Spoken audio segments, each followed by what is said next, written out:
Welcome to House of Ghouls Horror Movie Podcast. I'm your host, Ian Van Gool, joined as always by my best friend and co-host, Colby Does Horror. Colby, what's up, buddy? How you doing this week? I'm doing good, man. I've gotten a lot of watches in. I have the Milwaukee Horror Convention tomorrow, so just been chilling all weekend or all week I've been off. Oh yeah, How about good you? stuff. Same as always. I'm here for another episode. Happy to be here. I'm excited for this episode because this is our first guest that we have as an author. Our It first is. author guest. You're Oh right. man, I didn't know that part. Yeah. Yeah. No So pressure. yeah, no pressure. No, not at all. So yeah, from horror to erotic to splatterpunk, our guest today does not hold back. He pushes the limits. He's one of our favorite authors. So please welcome Patrick C. Harrison III. PC3, welcome to the show. How are you doing today? Hey guys, thanks for having me. I'm doing well. I didn't get a full week off for spring break like it sounds like y'all did, but I got a couple of days, so it's been a good week. Oh yeah. I work this weird schedule where I work like five on, four off, three on, two off, and it Oh, keeps rotating. I've done that kind of thing before. Yeah, I work like 12-hour nights too, so it takes like 3 days to get adjusted to when I am Oh, off. yeah, I used to be a nurse, so I know exactly what you're talking about. I'd work those 12-hour shifts, work like 5 days one week and 2 days the next week, that sort of thing. So, Yeah, it's rough. I'm a maintenance mechanic, so I'll just be turning wrenches all night listening to fucked mm, up books. yeah, that's the way to do it. So yeah, we'll start off here with just a couple kind of icebreaker questions, kind of get you loosened up, ready for the conversation. So yeah, we typically speak to horror filmmakers and actors and other content creators. So our go-to question is, what are some of your favorite horror movies? Hmm. Well, I got a lot. I like the '80s horror. That's like my jam. Like Return of the Living Dead is probably my all-time favorite horror movie. Well, it's my favorite Um, zombie movie. yeah, oh, it's great. And all those from like the '80s, like The Gate, The Thing. Anything with Linnea Quigley in it. I'm game to watch that. A man of Um, taste. yeah. Some of the newer ones. Like the Autopsy of Jane Doe is probably the scariest movie I think I've ever watched. I really love that one. My wife and I just watched Um, that one on Wednesday night. oh, it's done so well. It's So good. genuinely a scary movie where most stuff it's just like, it's good, it's suspenseful, whatever. But that one I feel like is genuinely scary. Another one like that would be Vacancy. I feel is like a genuinely scary movie. But I kind of like all the horror genre movies. I'll give them a little look. Most of the newer ones, I don't know. Some of them I like. Some of them it's like okay, I've had enough of this and flip it off. I recently tried to watch that Long Legs and I got about 20-30 minutes into it and like no, that one's not for me. I didn't mind that one. I liked it a lot when I first saw it, and then when I rewatched, I didn't like it as much. But it was all right. I really like Nicolas Cage in it. He was so goofy. See, I didn't even get to his part. Let me tell you why I turned it off. It's because this lady, she has the worst social skills of all time.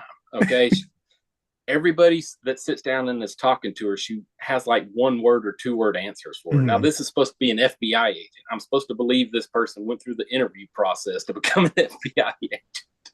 And I'm like, how did she get this job if she can't even hold a conversation with anybody? No, But I feel that. yeah, but yeah, maybe I need to give it another try. I have a good friend that said it was an excellent movie, so maybe I need to give it a try. The other question here is, so you write some pretty gnarly, extreme, disturbing content. Is there a horror film that you've watched that was too much, that either you turned off because it Oh, was too much, or it was like a one and done, never watch it again type oh film? my, yeah. I don't have any desire to ever watch a Serbian film again. Good answer. That one's pretty bad. And then there was shit. Oh, it's a recently remade movie. It's the one where this couple goes to Europe and gets convinced to go with their child to hang out with this other couple, and they end up being real manipulative. I forget what the name of this movie is. Speak no You know, evil. Yeah, Speak No Evil. The first one, the Mhm. foreign version. Yeah, the original. Okay, it ends completely different than the Yeah. American version, right? And it is so much more fucked up because of that ending, I think. And when I got done watching that with my wife, I was like, that was a very powerful, very good movie, but I never want to watch it again. Like, that was a fucked up ending. And so probably those two, Serbian film and Speak No Evil. Yeah. Did you watch the American remake of Speak No Evil? Yeah. Yeah, they played it way too safe. But I think the ending, it was not as powerful because of how, it was like girl boss and fun, but I think that ending was nowhere near as powerful for me. I thought they were going to do an even more fucked up ending because the director is the guy who did Eden Lake. If you've seen that one, Eden Lake's fucked up movie. So I was like, I thought they were going to go like even darker than the original, but they played it so safe. Yeah, they did. They really did. I was a bit disappointed, but I'm disappointed with most remakes, so I was not surprised by that.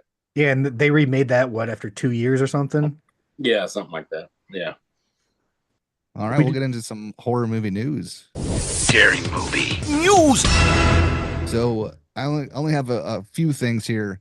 The first one is big news for us, at least. There's a brand new adaptation of Robert A. Heinlein's novel Starship Troopers on the way. It's being written and directed by Neil Blomkamp, who of course did District 9 among other ones. I'm hoping it has some District 9 vibes. The only kind of downfall, or not downfall, but the only thing I'm kind of hesitant about is that Blomkamp seems to be attached to a lot of things that I get excited about, and then they never happen. So fingers crossed that this one actually comes to fruition, because I think a Blomkamp Starship Troopers movie would go pretty fucking hard. Yeah, I'd be super down for that. I love the original Starship Troopers though, man. I was watching it earlier today and I was scrolling on my phone. And as I was scrolling on my phone watching the movie, I saw that article and I screenshot it and sent it to Ian. I was like, dude. Yeah, I'll be excited to see it. Have y'all read the book, Starship Troopers? I haven't read the book. I read it a couple of years ago, and it's pretty good. I probably like the movie better, but I'd be interested to see if with the new one they go with the actual Johnny Rico from the book, because he's Filipino in the book. Oh shit! Which I didn't know when I originally saw the movie, but that would be interesting.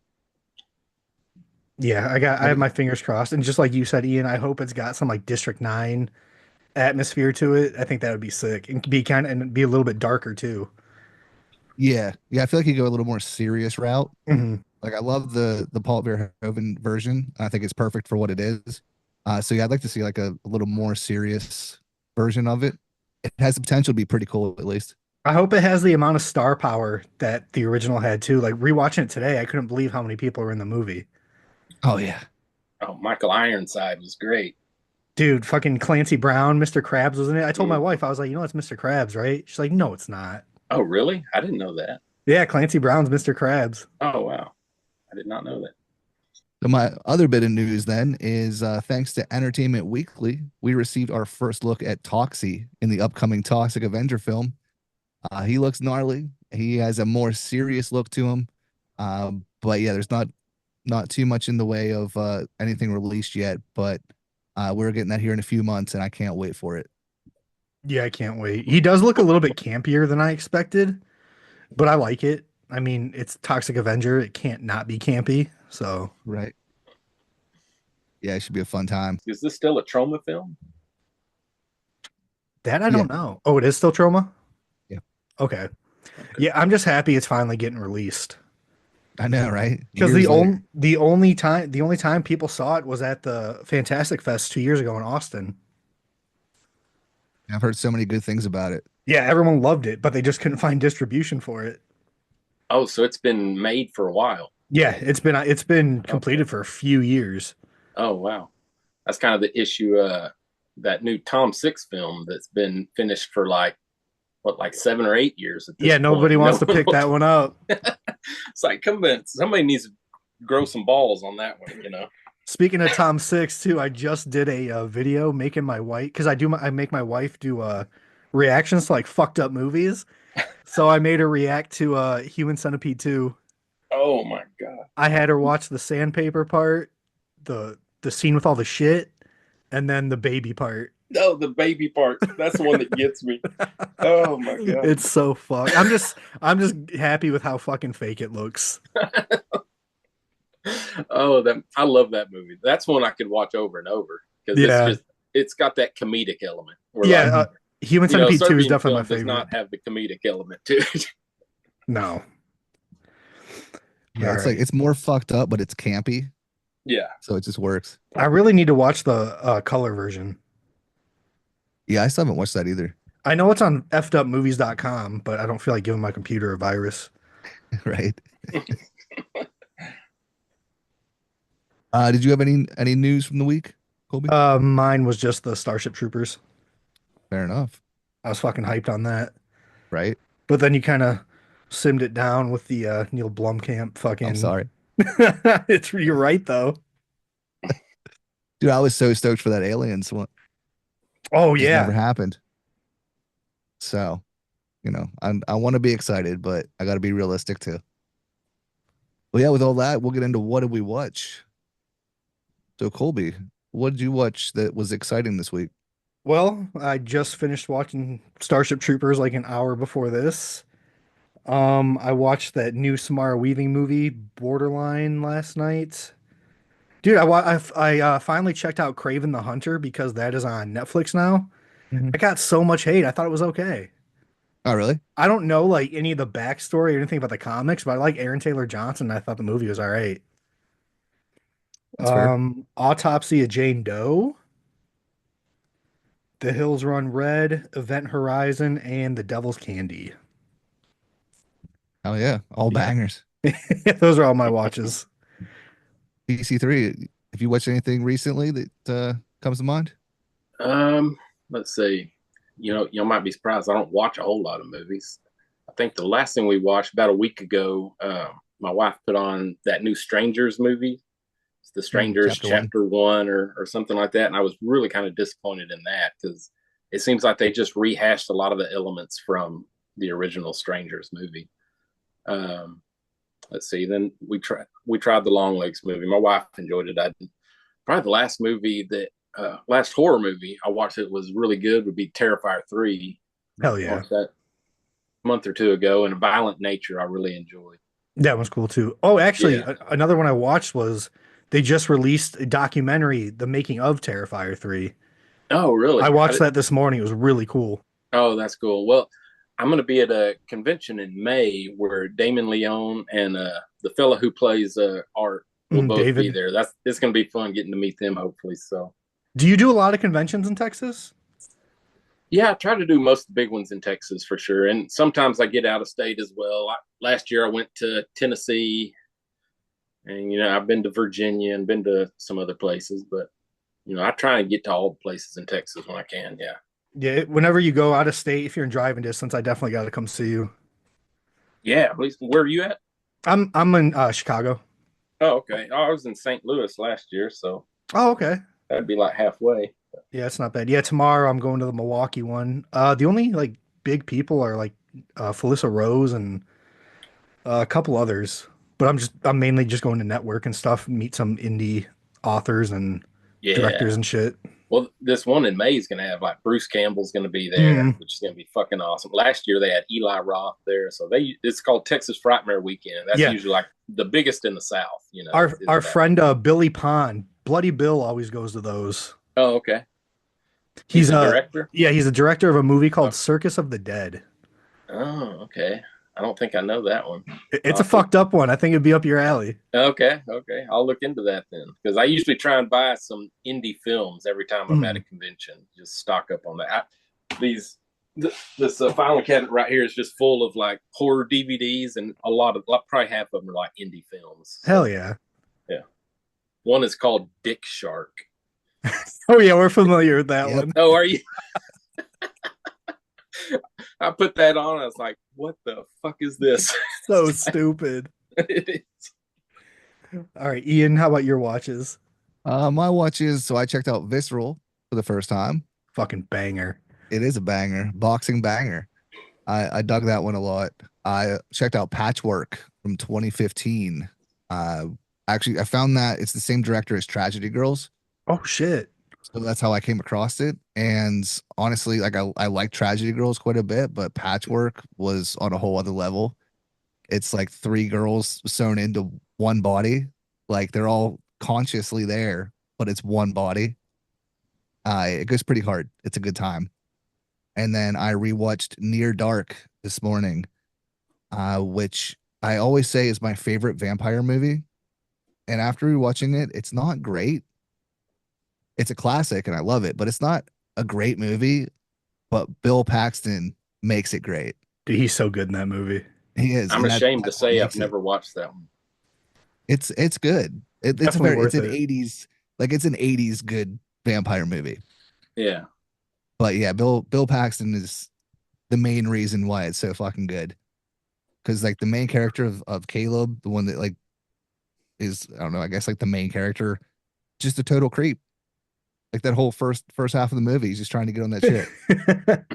Like, there's not much to it, but yeah, it's definitely worth checking out because, like I said, it's an 80s classic, and Bill Paxton's performance is fantastic. Oh, I love Bill Paxton. Yeah, Bill Paxton in Frailty was great. Yes, I love Frailty. Yep.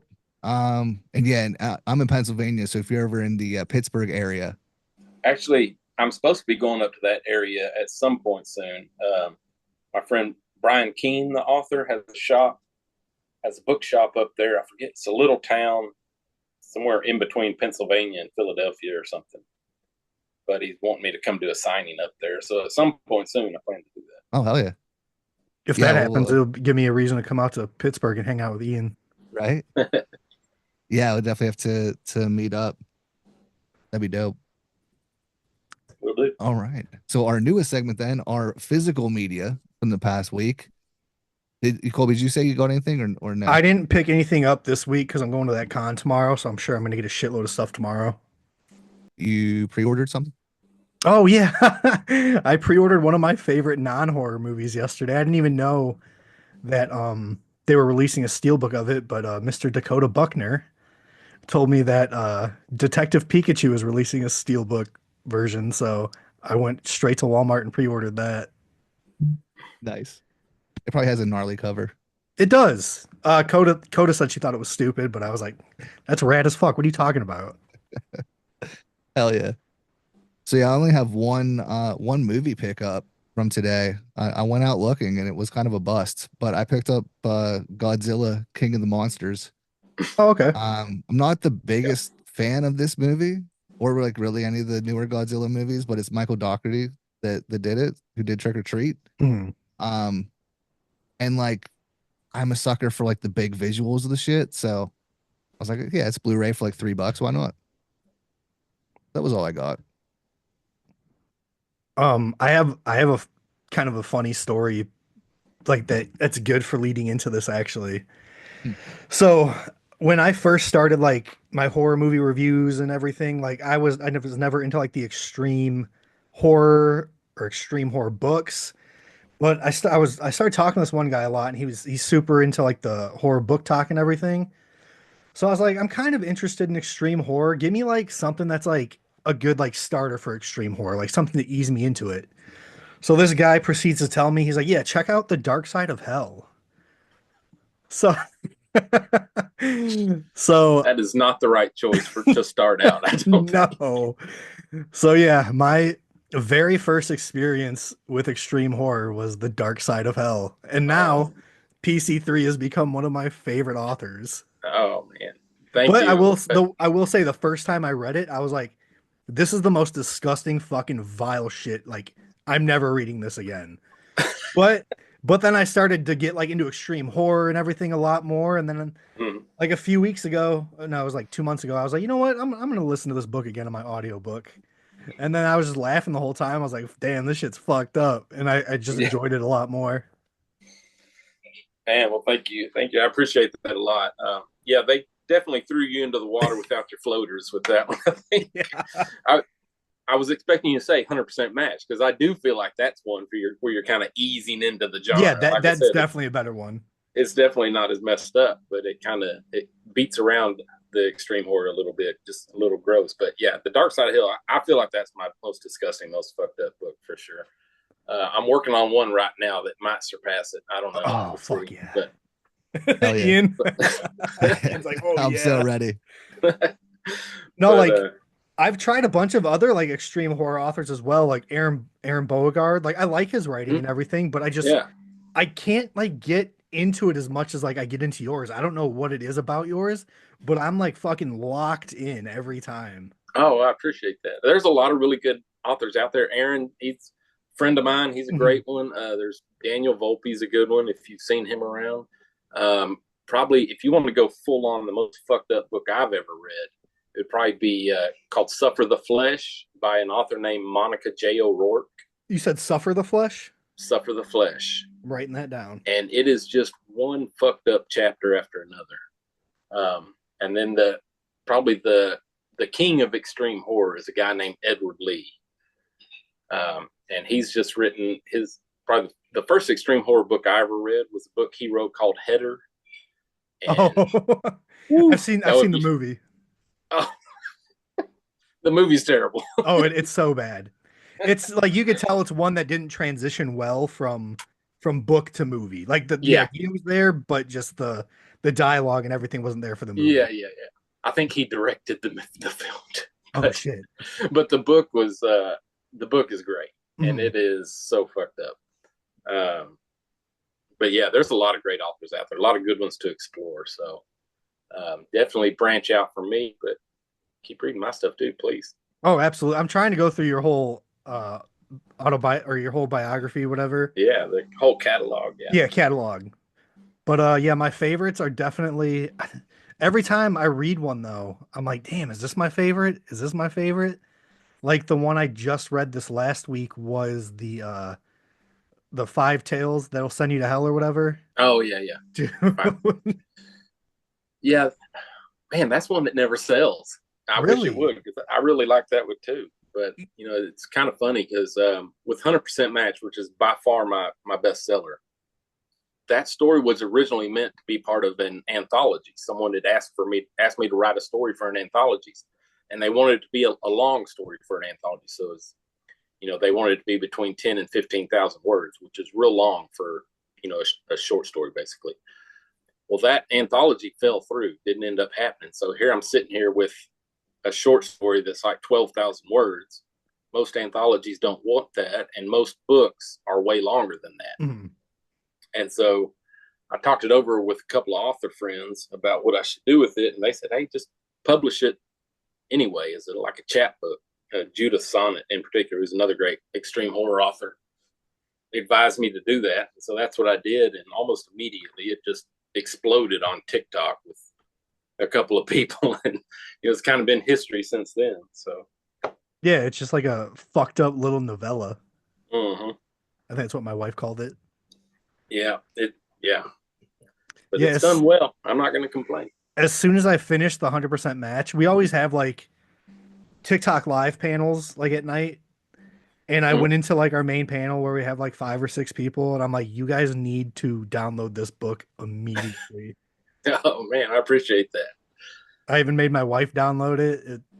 She loved it. She put it in like her reading wrap up last month, talking about it and everything. Women seem to like it way more than men. It seems like they either love it and like give it 5 stars and rave about it, or they're like so upset and give it 1 star. There's like very little in between with the women. But yeah, it's funny because if you look on like Goodreads, probably like 75% of the reviews are women, which I find pretty funny. But I can't remember which book it was. I don't know if it was Dark Side of Hell or this one, but I was going through the reviews of one of them, and I saw one that said, this guy's fucked up. He should stick a fork in an electrical outlet or something. And I saw it was you that said, it was you that wrote that. Yeah, and I gave myself 1 star. Yeah, and gave it 1 star. I was like, that just made me love this dude even more. Yeah, I thought I was doing that hoping it would help boost it or something, I guess. But I don't know that it did, but people have commented on it and said it was funny. So. But no, I've been trying to get Ian. I think it took me like 2 months to get him to read Dark Side of Hell. And then when he finally got through it, like, dude, we couldn't stop talking about it. Yeah, even writing that dinner scene kind of made me sick to my stomach. That was, yeah. But whenever I published that book, I was more worried about the school shooting part than anything else, that people would be upset or offended by that. And so I almost cut that part, but then I got thinking, you know what? That makes it feel more like a real life, or like something that applies to modern day. You know what I mean? And so I was like, I'll just leave it in there. You know, if people get upset, they get upset. So, Ian, what's been your favorite read so far? Dark Side of Hell, 100%. Absolutely. Yeah, 100% Match was the first one that you told me about. So that was the first one I read. So I read that, and then I loved it. Was instantly hooked. Then I checked out the Five Tales, and then Dark Side of Hell, and it's my favorite. I just finished Grandpappy today. Oh hell yeah! That one was fun. Like, I love all of them. Like, you're definitely, like, you're no bullshit. You're my favorite author. Oh, I appreciate that. I've just, as soon as I start one, I can't stop. Well, I'm honored to hear that, honestly. Like, when you're a kid reading like R.L. Stein's Goosebumps, that's how I feel with your books as an adult. Oh man, that's awesome. Yeah, that makes me feel great. The one I have in my queue right now that I haven't started, but I purchased it, is the Western one. Oh, Savage Breed, yeah. Yep, yeah, Savage Breed. Yeah, so that one, I'm really proud of that one, because I actually owned that press at the time. I was co-owner of the press. It was called Death's Head Press. And I had the idea for that story, A Savage Breed. And at the time, since I was the owner of this press, I couldn't devote all my time to writing. So I was like, how can I combine my idea for this story with the press so I don't feel selfish for working on it, you know? And so what I did was I came up with this term, the splatter Western, and asked like 12 other authors if they wanted to participate in a series of books called the Splatter Westerns. And so there's the initial run of the Splatter Westerns. There's 13 books. Mine is number 6, and they're all called Splatter Westerns, and they're not connected story wise, but they're all like just fucked up Westerns, you know, lots of blood and gore and fun like that. And it was a lot of fun to work on. But yeah, I think you'll enjoy that one. That one has one of my favorite all-time characters in it. So I think you'll enjoy it. Fuck yeah, I'm excited. I'd listen to it on the way to Milwaukee tomorrow, but my son's coming with me for the con. It is not as bad as the Dark Side of Hell. Right. So, you know, all right, I don't Ian, know how old your son is, but he's 10. Oh, okay. Yeah, might be a little old for him. Ian, what book do you want to start talking about first? That's a good question. All of them. I did want to kind of kick it back to the very beginning, and I'm curious what got you into writing and wanting to be an author. You know, I wanted to write and have written since I was a little kid. I actually, you know, I'd read like R.L. Stein, like y'all talked about, and those Alvin Schwartz books, you know, with the cool illustrations and stuff like that. But when I was like 10 or 11 or 12, somewhere in there, I met an author in Greenville, Texas. She was doing a book signing at the mall, and she's an elderly lady, and she had written a book called Ghost Stories of Old Texas. I might have it here somewhere. But, you know, meeting this old lady and her signing the book, it kind of opened my eyes to, hey, just any regular person can be an author, you know, and that kind of what kicked me off into wanting to be a writer myself. And then, of course, I read Stephen King and Clive Barker and stuff as I got into my teen years and that sort of thing. And in my early 20s, I submitted several stories to different magazines and stuff like that. This was back when you still had to mail stories off, and got rejected. And I quit writing for like a decade. And then I went back to college and I won a writing contest. They had opened up like this writing contest at the college I was going to, and I submitted a work of fiction and I won. And so I started writing again. And so I started writing some horror stories and submitted them. First 2 I sent off, they both got accepted. And so I was like, all right, I'm back in the game. You know, maybe I am good enough to do this, you know. And so then my first novel, Inferno, Bound in the Hellhounds, I wrote. And I put it on Amazon, and it sold like 4 copies, and they were all to family. You know? And so that's when I decided I need to get social media, because you got to promote yourself if you're going to self-publish. And when I got on social media, that's when I kind of found out about extreme horror. I didn't know about extreme horror. And I started following some of these other guys like that Edward Lee that I told you about earlier. And there's this extreme horror British author named Matt Shaw, who's very prolific. And I was like, all right, I'm going to have to dip my toes in this extreme horror. And I wrote some extreme horror short stories, but the first true extreme horror book I put out would probably be Grandpappy. And shit. Yeah, and that one, I'm really proud of that. And I just want to see how far I could go. And I've ended up going further than that since then. But that one was a lot of fun to write. That's probably, along with my novel Vampire Nuns Behind Bars, those are probably my two favorite books. But it was a lot of fun. But that's how I got into it. I still can't decide which is the more gross scene, the colonoscopy bag for Grandpappy or the dinner scene for Dark Side of Hell.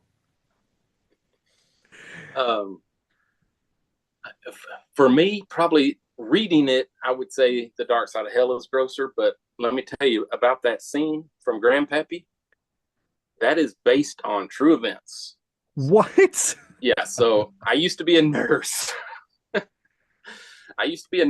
And I worked in the ER, and we had a lady come in who she had a colostomy bag, and her husband had fucked her in the stoma, and it was all inflamed, and she needed some medical attention for that. So there you go.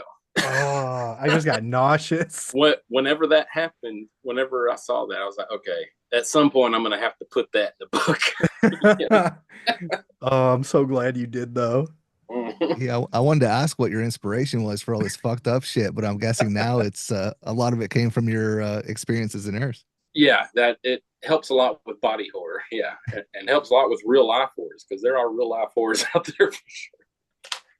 Yeah. But knowing the terminology is very beneficial for someone writing what I write, So going through those years of learning and working with anatomy, that's very helpful to writing body horror and extreme horror in general. That's another thing I wanted to bring up was your terminology and your wording usage for your books. Like it comes off very intelligent. And I think that's why I really like your writing as well. Yeah, I appreciate it. Yeah, that's something I really try to focus on, is especially with like with Grandpappy in particular, you're dealing with nurses and people in a healthcare setting. And if I have a nurse or somebody in the healthcare profession that's reading the book, I don't want them to think I'm bullshitting them. Mm-hmm. As soon as you make an error, if I'm talking about how the patient's being taken care of and it's completely wrong, well, then the nurse is like, okay, this guy doesn't know what he's talking about. It's just like I read, what was it? It was Dr. Sleep by Stephen King.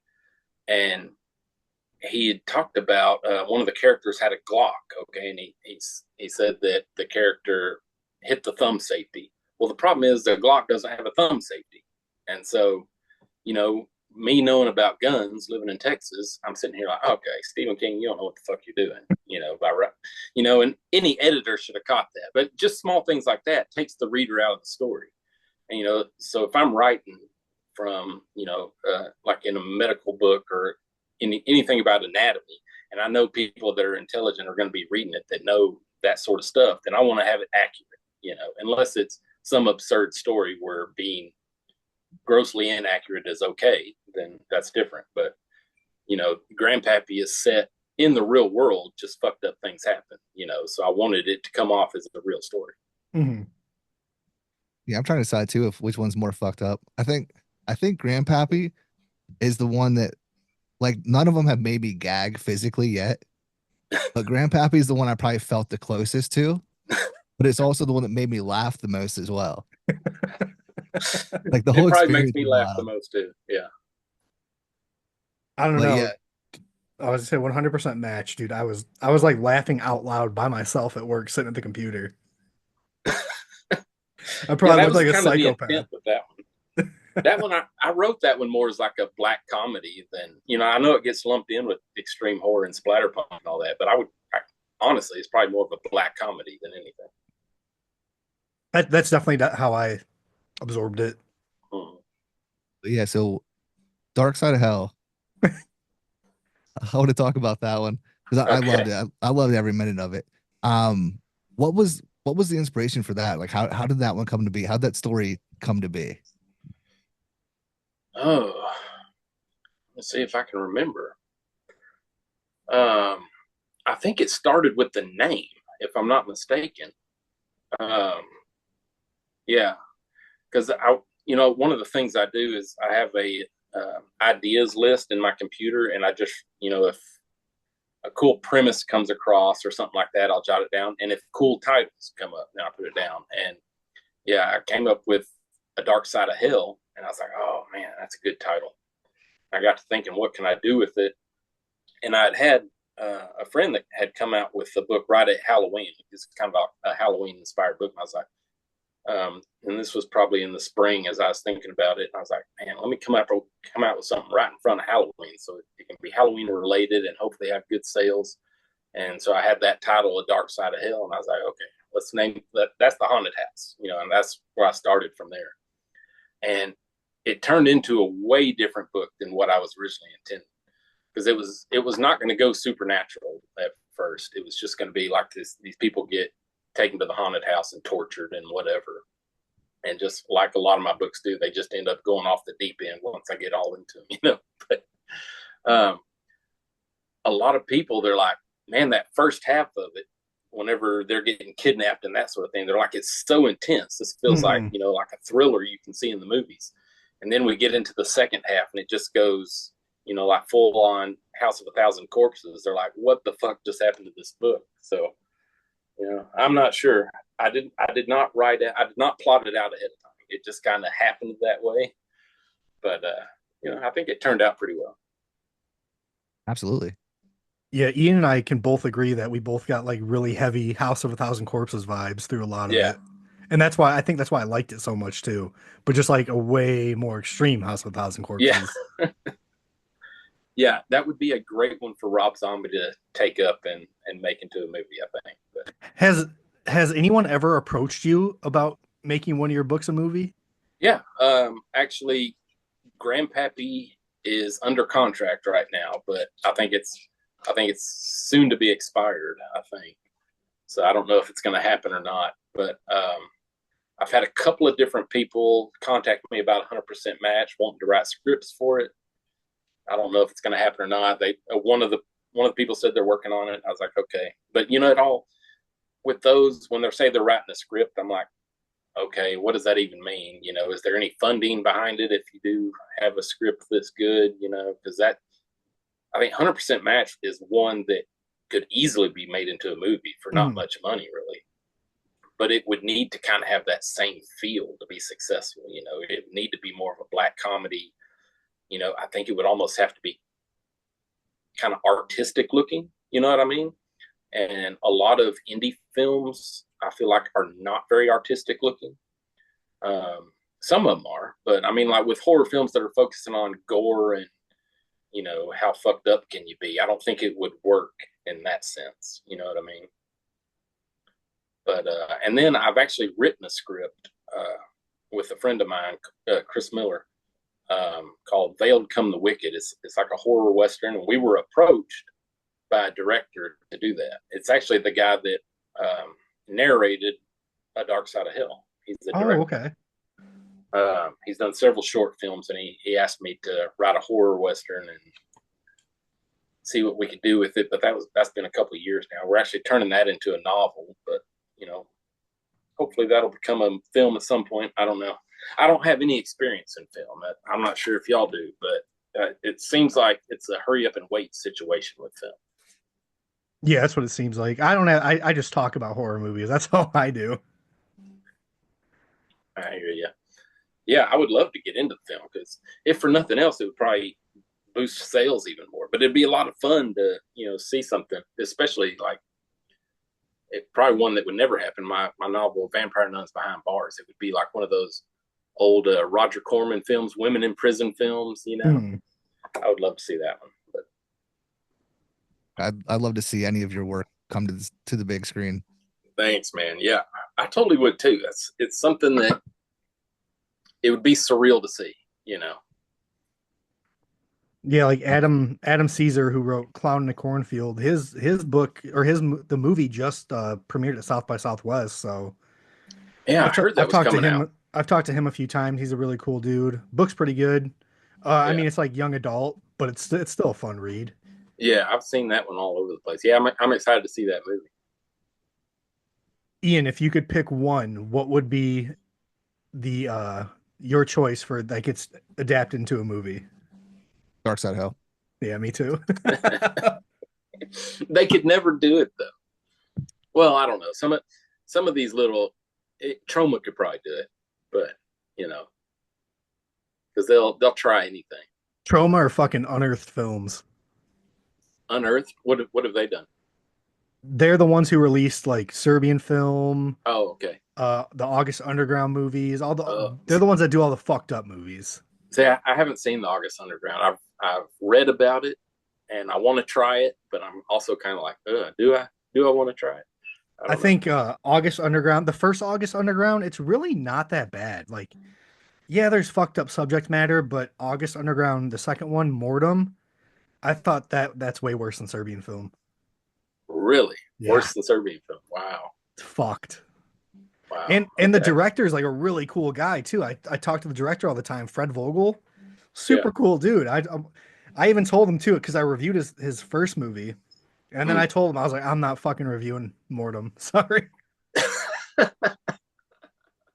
That bad, huh? Now I kind of want to see it. Yeah, it's fucked. I think you can rent. I think you can rent them all on YouTube Video. Oh, really? On Mhm. YouTube? Wow. Surprisingly Okay. enough. Yeah, surprisingly. Yeah, you Yes. can find some good films on YouTube. There's that Tetsuo the Iron Man. Have y'all watched that on YouTube? Oh yeah. That Love was it. great. I love it. And then there's that the thing about the Johnsons. Oh yeah, Yep. I get It's so like- many people to watch It's that. like, oh my god, what the fuck is going on here? Ian, what's the one when me and you were Googling like the most violent movies ever made, and we found that one on YouTube? Oh shit. What was it? I Not don't Torture remember the now. Flesh. Torture the Flesh was No. the other one. Gateway I Meat. forget what yeah, Gateway Meat. Yep. The Gateway Gateway Meat. Meat. Oh, Yeah. That was and an that's on experience. YouTube. You Yeah, have to, it really wasn't that bad either. Gateway Meat. It That's had a really great bad title, acting. though. Most of them have bad acting. Let's be straight with that. Yeah. But you know what I wouldn't mind doing is finding some of these like underground indie movies that are so fucked up and writing a novelization for them. You know, something like that. That would That'd be cool. Hell yeah. Yeah, like Unearthed Films, I'm lucky enough that they send me like a free movie every month because their movies are really expensive too. They're like 30-40 bucks a pop for those. Oh, wow. So they send me their movies that are like unreleased that are like releasing that month for me to review and say like, "Hey, check this movie out that's coming out this month." But yeah, oh dude, I would like to see Patrick write a novelization of 100 Tears. Oh, that would rip. What is it? That'd be 100 so cool. Tears? 100 Tears. Oh, 100 Tears. Let me see. Oh shit, I guess I did get physical media that I didn't talk about. Did you? Yeah, it's about a killer clown that carries this big ass fucking meat cleaver, I like it. and it's like the gore and the special effects. It's like on par with Terrifier. Oh, that's awesome. Like that's how hard it goes. I wonder where that one's streaming at. I think it's on Tubi. Oh, is it? Mhm. Tubi's great. Fucking love Tubi. I love Tubi besides the ads. Yeah. But you know, they have so much better stuff than like Netflix and Hulu. They just do. have, like all the old Corman films and that kind of stuff. That's fucking great. Yeah. All right. So for the dinner scene, going back to that, did you, when you were writing that, was it just like shit that came to you, or did anything specifically inspire you for that one besides traumatizing people about candy corn? Yeah, you know, I'd written that part whenever the wife got kidnapped and she had that diaper smashed in her face or whatever. That part was rough too. And that was so disgusting. And I was like, once the dinner scene came, I knew, all right, I have to like go way beyond that diaper scene. It's like, how am I going to do this? And so it didn't even occur to me till I got there that I had to bring in the mother, somehow. And I was like, okay, well, I don't need her for any other reason, so let's just eat her, I guess. And so that's how we kind of got there. But yeah, and then candy corn. People are reviewing it saying I'll never eat candy corn again, and I'm just wondering, why did you eat candy corn to begin with? I love candy corn, and I haven't eaten it since. Oh, that's funny. But yeah, that was like I said, that was that scene where I was like, oh, this is almost making me sick, just thinking about it. Do you have your wife like read or like check stuff over and read it before you release it, or like send it to your editor or anything? Yeah, and in fact, that's her favorite book is The Dark Side of Hell. That's her favorite. Awesome. Yeah, she loves extreme horror, and she's never been fazed by it. She'll just look over at me and be like, "You're so fucked up."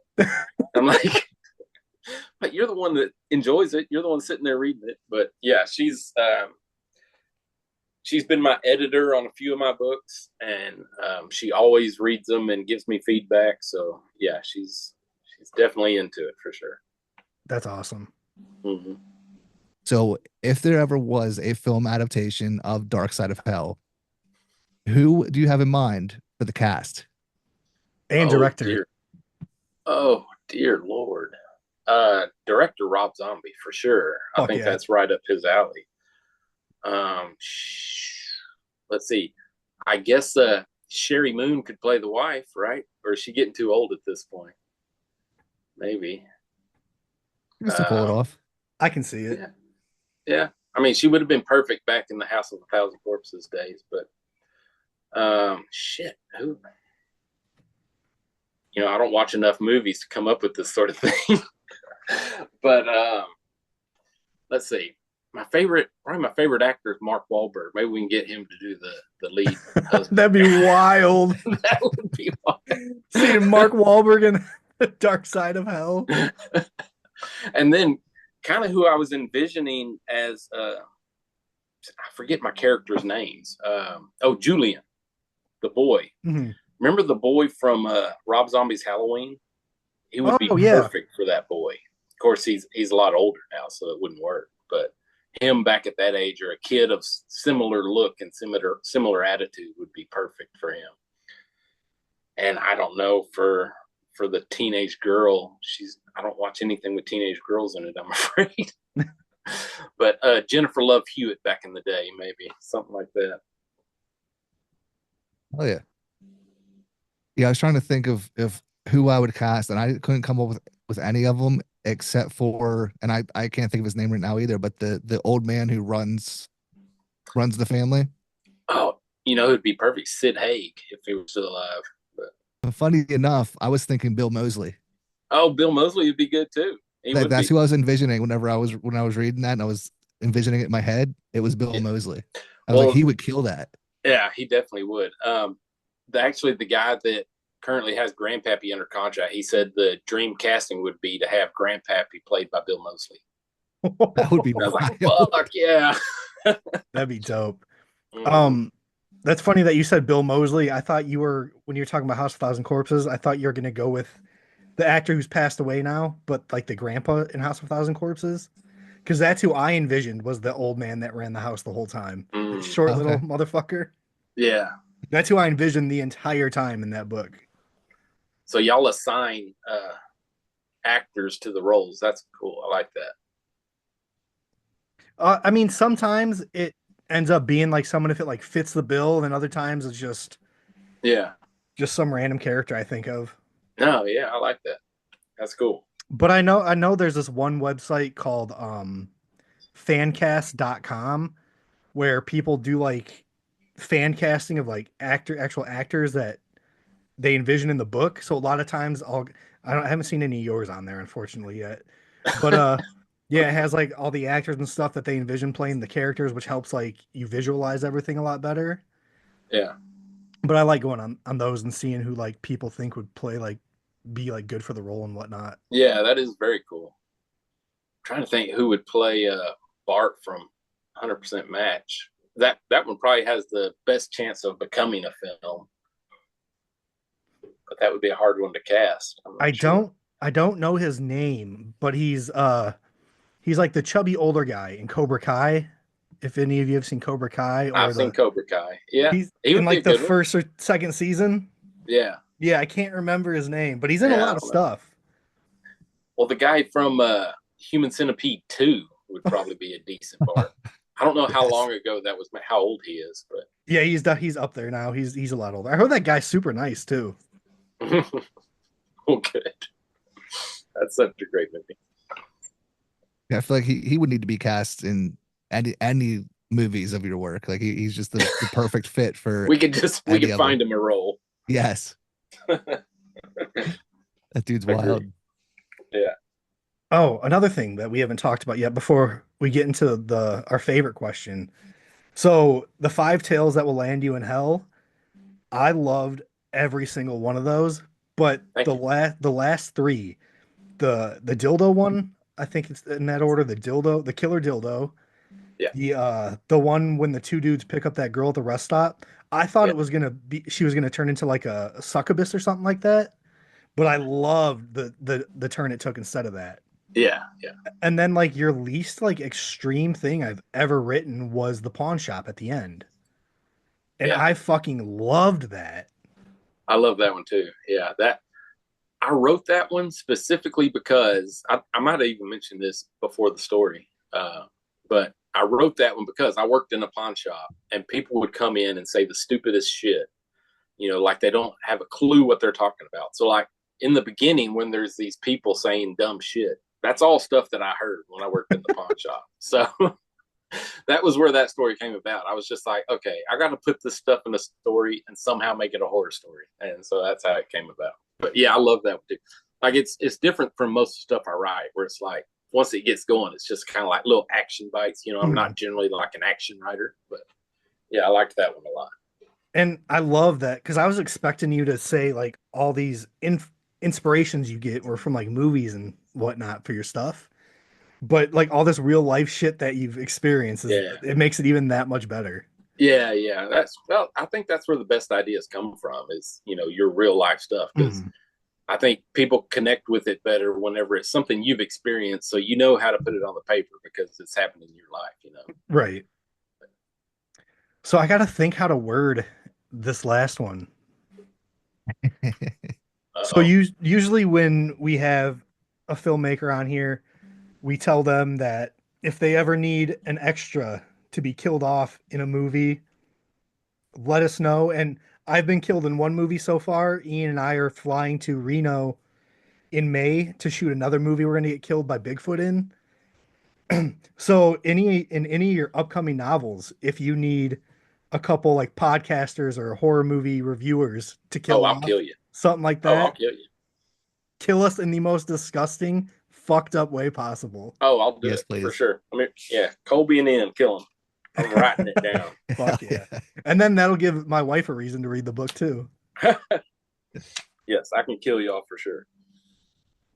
Kill. Be our pleasure. Colby and Ian. Disgustingly. Disgustingly. All right, it's written down, so it's happening. Hell yeah. I'll let y'all know when it happens. That'll be amazing. Let's see. I wonder if I can work y'all into the one I'm working on now. I'll see what I can do. That'd be sick. So you got that con coming up. What other stuff do you have coming up that you want to give like shout outs for anyone in that area? Yeah. So that's Texas Frightmare Weekend in May. And then there's a Texas Author Con, which I'll be at in June or July. I think June maybe. And then Killer Con in August, which it's almost exclusively like extreme horror and splatterpunk authors. So that's a fun one to come to if extreme horror is your thing. And it's a very close-knit thing. So a ton of authors go to that one. So that one's a lot of fun. Killer Con, where's that one at? It's in Austin. Oh, okay. Yeah. Everything's in fucking Austin. Yeah, that one's usually in August. I think that one's around August 10th or something. I usually know that because that's my birthday, and I'm like, God damn it, why do they always hold that on my birthday? But so it's going to be right around there somewhere. But that one's a lot of fun for anybody that loves extreme horror. But yeah, come and see me. I want that Killer Con sounds awesome. I want to check that one out. Yeah, it's a lot of fun for sure. It's worth the trip because it's just such an intimate setting. It's not like other conventions you go to. It's like everybody's hanging out at the bar. Everybody's just roaming around together doing different things. It's a lot of fun. Yeah, that sounds badass. And then your socials, where can people find you at? Facebook's probably the best place to find me. Just Patrick C. Harrison III. I am on Instagram, but I don't post a whole lot. I check it like once a day just for messages and that sort of thing. And I'm rebuilding my website, pc3horror.com. I'm about to start, I'm going to turn it into a store. It had started off as a blog several years ago where I would just review movies or books and that sort of thing. But here in the next month or so, it's going to be a store, and you'll be able to buy signed books and that sort of thing directly from me. And I actually have a plan to sell some shit-filled colostomy bags along with the book Grandpappy. So I love it. I hope you sell like little bags of chili with a bunch of shit in it too. I think I'm going to have to do paint just to make it ship right, but I'll see what I can do. No, that's awesome because I'm glad I haven't bought any of your physical books yet because I bought them all on Audible and whatnot. So once you open your store, I could definitely start buying physical. My wife calls them trophy books because she listens to them and then buys them. Yeah, so that'd be There's perfect. A lot of people that do that. Yeah. So I plan on having like some special items on there for people to buy. So yeah, definitely follow that pc3horror.com. Yeah, cool. And then I'm in like a splatterpunk book group on Facebook as well. I always see you commenting in there and like fucking around in there as well. Yeah, which one? It's like some splatterpunk group in Facebook, like a private group. Yeah, I'm in several. I know there's Splatterpunk book club. I'm in Books of Horror, but yeah, all those I try to be pretty active. And if people tag me, I always try to respond because readers appreciate that, and writers appreciate being talked about and people praising their books and that sort of thing. So sure, anybody that's on Facebook, I love hearing from people. I love getting direct messages from people, talking about my books and that sort of thing. So yeah, definitely hit me up there. Awesome. And again, seriously, thank you for taking the time to hang out with us tonight. And we always, if you ever want to talk horror movies, like you see a movie, like you just want to talk about it, let us know and we'll bring you back on and have an episode about it. Yeah, absolutely. We've had a couple filmmakers, actors as returning guests on here. So yeah, I'd love to. That sounds like fun, man. Fuck yeah. And then Ian, you got anything? Any other last words?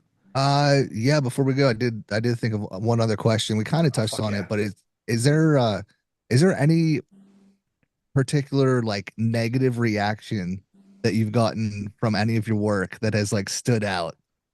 That is just like the most outrageous. Yeah, reaction? The backlash. That's what I wanted to ask too, and I forgot. Oh my gosh. Well, I get so many 1-star reviews. I just kind of hold them up as trophies now. If I get a really good 1-star review, I post it to Facebook, and I get like 100 likes on it because it's just hilarious. But with The Savage Breed, which you haven't read yet,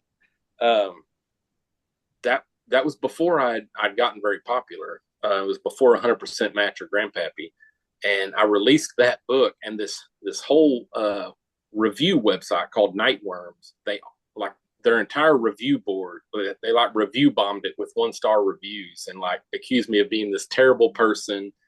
And I thought my career was fucking over. I thought that, oh my God, I'm going to have to quit writing and use a pseudonym from now on or something. I don't know. But, it blew over in like a week. It was not near as big a deal as I thought it was going to be. But that would probably be the one time I was nervous about it. But yeah, if I get 1-star reviews, generally I'm like, oh, that's great. Unless they say I'm a bad writer, then I'm like, oh, fuck you. But, if they're just saying they're grossed out and I need to go jump off a cliff or something like that, then I'm like, okay, that's a great review. I like it. I love that. I love how you look at the backlash as positivity. Yeah. Well, generally with what I write, if it disgusts somebody, well, then it had the intended effect. Yeah, exactly. Yeah. No, that's awesome. I love your attitude. Like you seem like a genuine person. Like same with Aaron Bogard. Like you guys write fucked up stuff, but you're like just normal people. Oh, dude, Aaron is such a great dude, man. Yeah, he's a good friend. You couldn't find a more genuine guy, Mhm. And then to read his books, it's like, what the fuck, bro? So the only one I've read of Aaron's so far is Playground because I heard how Mhm. fucked up it was. And I read it and I was like, man, this wasn't even that fucked up. It's pretty fucked up. I think the Slob might be even more popular than that one, but my favorite of his is probably his least popular. It's called Modern Hysteria. Mhm. I edited that book for him, and I thought it was by far better than any of his other books that I read. So I would give that one a try. It's not as extreme, Mhm. but it's a really good fucking story. Yeah, I'll check it out. Like I liked Playground. It was just like Saw, but with kids. Yeah, and he generally doesn't put a lot of humor in his. So, Mhm. a lot of people like that with the extreme horror and splatterpunk. They like having that humor element because it kind of lightens the extreme horror aspect of it. But he's not going to do that for you. He's like full on in your face with the extreme horror. So it hits a little different, I think, than my stuff because I generally try and make it at least a little bit humorous, Mhm. But he's not going to do that for you. He's not going to lighten the blow.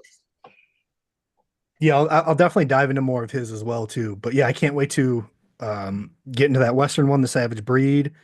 I definitely want to have you back on here soon, especially when you hear anything about releasing your next one. You'll have to let us know. We'll Yeah. definitely put reviews out for you. And I Okay. mean, and like we mainly review horror movies, but my book reviews, I think Ian's do. Our book reviews do pretty well too when we release those. So. Yeah, it's really weird because the book talk and bookstagram, all that's kind of like blowing up a little bit. Mm. I didn't even realize it was a thing, and I didn't even have TikTok. And 100% Match blew up, and I was like, "What the fuck is going on here?" And somebody told me, "He's like, dude, you're like viral on TikTok right now." I'm like, "What?"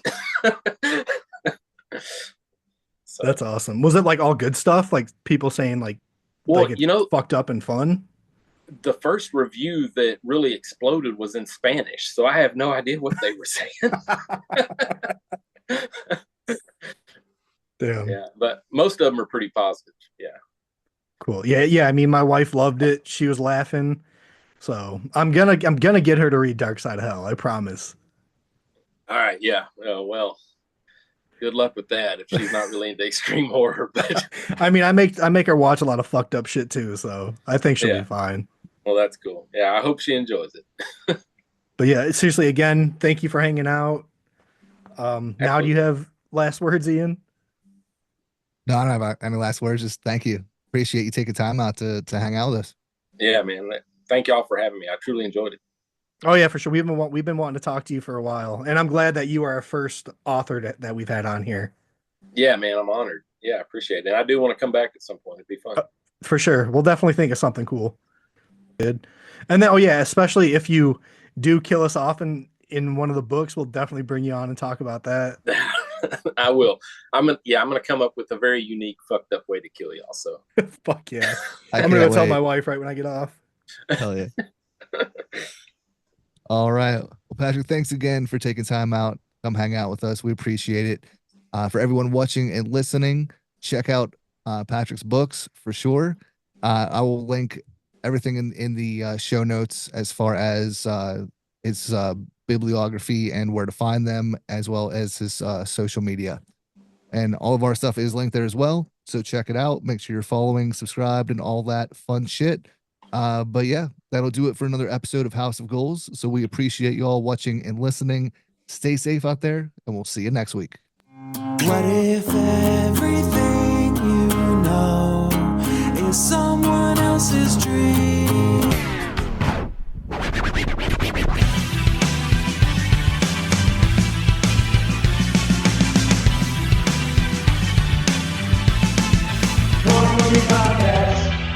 There you go. That's it.